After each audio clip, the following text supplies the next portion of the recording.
if there's an intelligence that's giving me life, that's keeping my heart beating and digesting my food, it certainly knows how to heal way better than me. There's an innate intelligence within us that gives us life. And that intelligence is a consciousness, as consciousness is awareness, and awareness is paying attention. So it's got to be paying attention to me.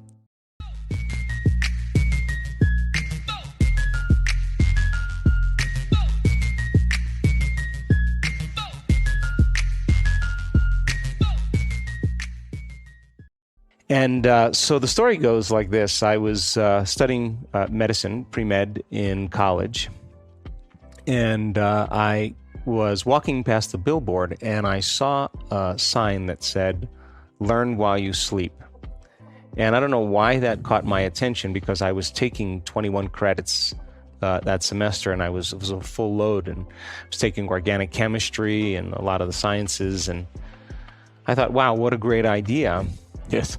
To learn while I'm sleeping. So it led me to this whole thing about the conscious mind and the subconscious mind and hypnosis, and I was intrigued by it, and I started reading everything I could about the power of the subconscious mind and hypnosis. And I went on to my further studies, and I got very interested in yoga and martial arts. By the time I graduated with my graduate degree, I studied so much martial arts. I had a black belt, and then I had a school. When I moved to San Diego, I taught yoga 3 or 4 days a week, and I never really planned on going in that direction, because it was just something new that caught my attention.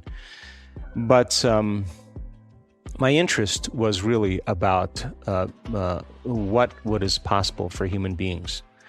And back then, in the 80s, it was just the only place you could find it was really studying yoga or martial arts or even hypnosis. And I was intrigued by stage hypnotists as well. So I studied hypnosis quite a bit.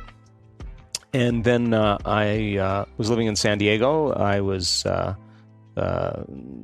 training very, very hard for a triathlon, and on the biking portion of the race in this triathlon, I was making a turn, and there was a police officer on the corner, and he was waving me on, like pointing at me and waving me on, and there were two cyclists on the corner that were making the turn, and I was passing those cyclists, and when he was waving me on, he had his back to the oncoming traffic. So when I made the turn, this four-wheel drive vehicle was on the course, and it just hit me from behind and catapulted me out of my bike, and I landed on my back in a full somersault. And when you land that hard, the compression of those forces collapses the vertebrae. So I wound up breaking the 8th thoracic, 9th thoracic, 10th thoracic, 11th thoracic, 12th thoracic, and first lumbar vertebrae. Wow. And when you when you compress the volume of matter like that, the bone fragments have to go somewhere, so they go back against the spinal cord. And the neural arch, the little ring that the spinal cord passes through on the 8th thoracic vertebrae, had broken like a pretzel. So I had multiple compression fractures of my thoracic spine. I had bone fragments on the cord, and I had the neural arch compressing the cord as well. Anyway, to keep the story brief, I had 4 opinions from 4 of the leading surgeons in Southern California, and they unanimously agreed that the only treatment that I could pursue at this point was what was called a Harrington rod surgery, which is where they cut off the back parts of your vertebrae. They take these long stainless steel rods and they screw them into your spine. And the act of screwing them into the spine actually pulls the spinal column off the spinal cord to relieve the pressure on the cord. And in my case, it would have been from the base of my neck to the base of my spine. Wow. So I was struggling at that point, because surgery, that type of intervention, would have left me either addicted to some type of strong opiates, or I would have been in a wheelchair for the rest of my life, or limited in many ways, trying futilely to get away from the pain. So because of all of my interest in alternative ways, I wasn't so quick to just say, let's do the surgery. And it frustrated the surgeons quite a bit. And then the last day, I had to make a decision within 7 days, because after 7 days, the bones just start to lay down strings of calcium. Okay. And the surgery would have been more radical if I changed my mind. So I decided against the surgery. And I thought, well, listen, I'm not going anywhere. I'm not doing anything. I'm laying face down with a lot of pain and some neurological challenges. And I thought, well, if there's an intelligence that's giving me life, that's keeping my heart beating and digesting my food, it certainly knows how to heal way better than me. There's an innate intelligence within us that gives us life. And that intelligence is a consciousness, as consciousness is awareness, and awareness is paying attention. So it's got to be paying attention to me. And I thought, well, hell, I'm not going anywhere. I'm not doing anything. Maybe I should just make contact with it and give it a plan, give it a template, give it a design. And when I'm very pleased with the design that I wanted to give it, I will surrender it, my creation, to this greater mind and allow it to do the healing for me. And the other thing I said is I'm not going to let any thought slip by my awareness that I don't want to experience. Now, it sounds really easy, but when you're faced with crisis and trauma, I think we tend to focus on what we don't want to have happen instead of what we do want to have happen, because the hormones of stress arouse the brain and body so that we're always preparing for the worst case scenario. So I would start reconstructing my spine, and then I'd start thinking about, oh my God, what if I live in a wheelchair? Should I sell my practice?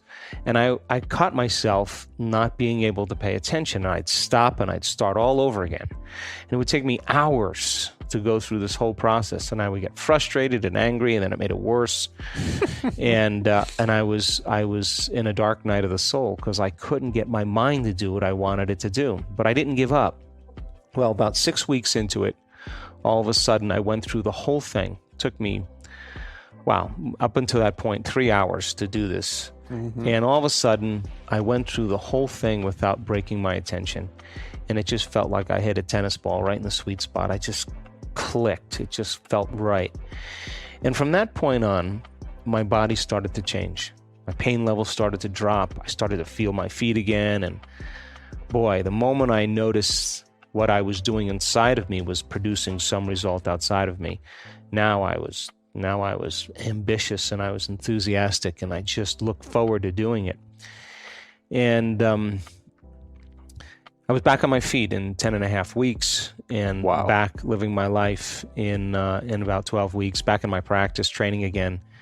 Now, the doctors told me that I would have to wear a body cast for 6 months to a year if I was ever able to walk again, because without the rods, the instability of the spine may have caused instant full paralysis. So I put the cast on for about 30 minutes, and I just said, there's no way I'm going to live with this thing. And I stepped back into my life. Now, right at that moment, I realized that I couldn't be the same person again. I mean, after you're initiated like that, I couldn't relate with the people in my life. What was I going to complain about? I mean, I had a new chance at life. I was so excited. And in those dark nights, and those sleepless nights as well, where I couldn't sleep because I wasn't doing anything, I made a deal with that intelligence, and I said, if I'm ever able to walk again, I'll spend the rest of my life studying the mind-body connection and mind over matter. That was 1986, and I've been at it since then. So I got back into my life and decided that it was time for me to move, and I couldn't relate anymore. And so I asked bigger questions like, who am I? Why am I here? What's my purpose in life? What happens when we die? What is the soul? And how did I heal? How did that happen? And I couldn't find any of the answers in any conventional journals or any textbooks. So it just was antiquated. It was out of step for me. And so I sold everything, and I wanted to raise my kids in the country. I moved to the Pacific Northwest and had nice, beautiful gardens and horses, and I wanted them to live in nature. And I started asking those questions. and I couldn't find the answers in any other place but the new sciences, quantum physics, neuroscience. I mean, this concept called neuroplasticity, epigenetics, psychoneuroimmunology, all of those sciences really point the finger at possibility. And I started to construct this model that if mind and body are somehow related, or if mind has an effect on the nature of reality, you have to study mind in order to understand it. And how is it that we can begin to create changes in our outer world? Well, quantum physics is one of the new sciences that says that reality isn't really the way we perceive it, that we're perceiving momentary experiences in matter as particles, but there's an infinite field of information that's giving life to everything material. And when I was going within and reconstructing my spine, I was observing a possibility, an outcome.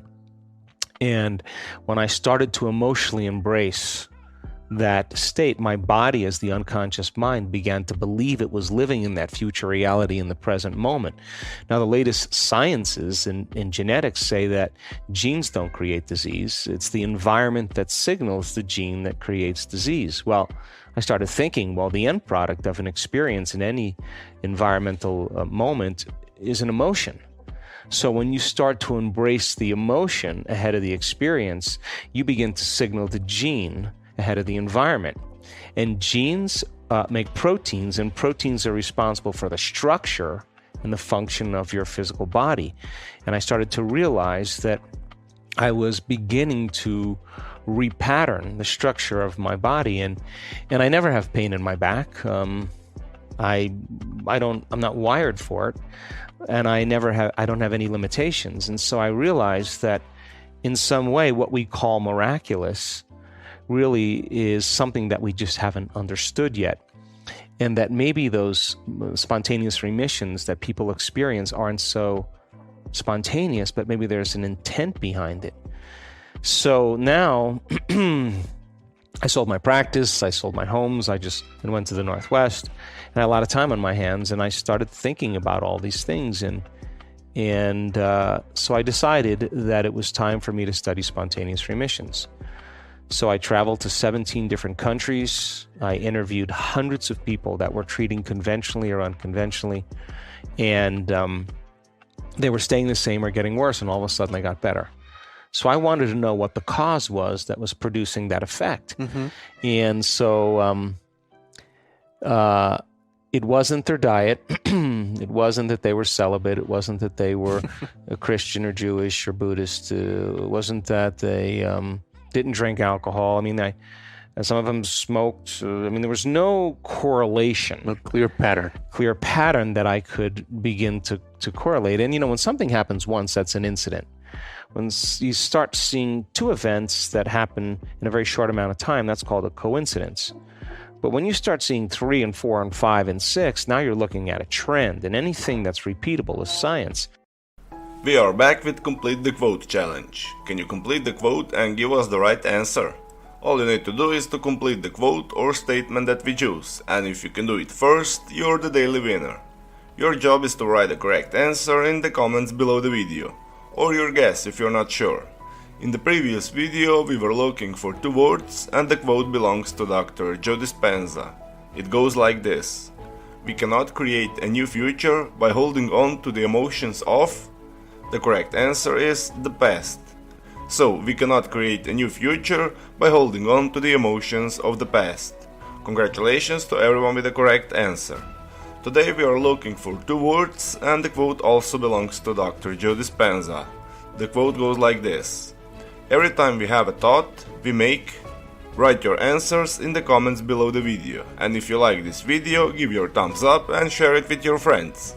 Be the first one and win this challenge. Do you like this way of ending the videos?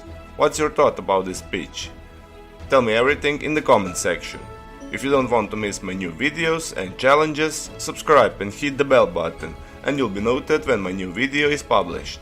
If you really like what we do here and want to support us, you can join our channel and our community for a symbolic fee and gain many other additional features. You can do that by clicking the join button next to the subscribe button, or you can click on the link in the description of this video. Stay good and have a great day.